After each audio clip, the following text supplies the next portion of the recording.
Perbedaan antara orang sukses dan orang yang sangat sukses adalah orang yang sangat sukses bilang tidak untuk hampir semua hal.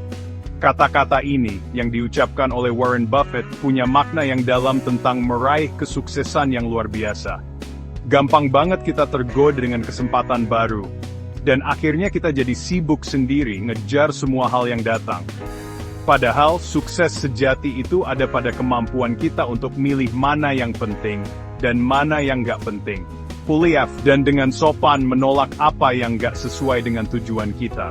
Intinya, kita harus membuat pilihan yang tepat tentang di mana kita menginvestasikan waktu, energi, dan sumber daya kita. Dengan bilang tidak pada hal-hal yang mengganggu dan komitmen yang kurang penting, kita menciptakan ruang untuk hal-hal yang benar-benar penting. Cara fokus seperti ini membuat kita bisa menyalurkan usaha kita ke beberapa area terpilih di mana kita bisa membuat dampak yang signifikan. Kemampuan untuk bilang tidak bukan berarti kita jadi orang yang negatif atau nggak peduli. Tapi ini tentang pemahaman yang jelas tentang prioritas kita dan membuat keputusan yang sadar untuk menjaganya. Ini tentang menyadari bahwa setiap kita bilang ya untuk satu hal, pasti berarti kita bilang tidak untuk hal yang lain. Orang yang sangat sukses paham kalau waktu dan energi mereka itu berharga banget. Mereka sangat selektif tentang kesempatan yang mereka kejar. Memilih untuk fokus pada hal-hal yang sesuai dengan nilai, tujuan, dan kekuatan mereka. Keselektifan ini bukan berarti mereka tertutup, tapi lebih kepada membuat pilihan yang disengaja yang akan menghasilkan dampak terbesar. Dengan mempertimbangkan setiap kesempatan dengan hati-hati, dan bertanya pada diri sendiri, apakah itu benar-benar sesuai dengan visi mereka secara keseluruhan, mereka memastikan bahwa usaha mereka diarahkan pada apa yang paling penting.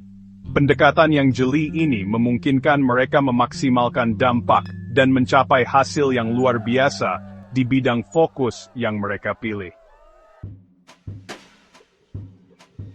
Di dunia yang serba cepat ini, gangguan ada di mana-mana.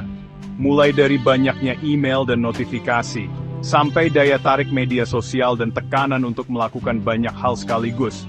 Gampang banget kita jadi nggak fokus dan lupa prioritas. Bahaya dari gangguan adalah memecah belah perhatian kita dan mencegah kita membuat kemajuan yang berarti pada hal-hal yang paling penting. Ketika kita membiarkan diri kita ditarik ke berbagai arah, usaha kita jadi terpecah dan efektivitas kita secara keseluruhan berkurang. Untuk mengatasi ini, kita harus waspada dalam melindungi waktu dan perhatian kita.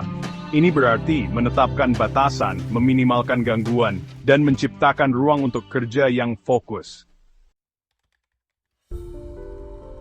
Filosofi less is more, atau sedikit lebih baik, adalah inti dari gagasan mencapai lebih banyak dengan melakukan lebih sedikit. Intinya adalah menyadari bahwa produktivitas sejati bukan datang dari melakukan lebih banyak hal, tetapi dari melakukan hal yang tepat. Dengan berfokus pada sejumlah kecil aktivitas berdampak tinggi dan menghilangkan yang tidak penting, kita membebaskan waktu dan energi kita untuk unggul di bidang yang benar-benar penting. Pendekatan ini membutuhkan perubahan pola pikir dari kesibukan menjadi niat. Ini tentang belajar mengatakan tidak pada yang baik agar kita bisa mengatakan ya pada yang terbaik. Ketika kita merangkul kekuatan dari less is more, kita membuka potensi kita untuk fokus, produktivitas, dan kepuasan yang lebih besar.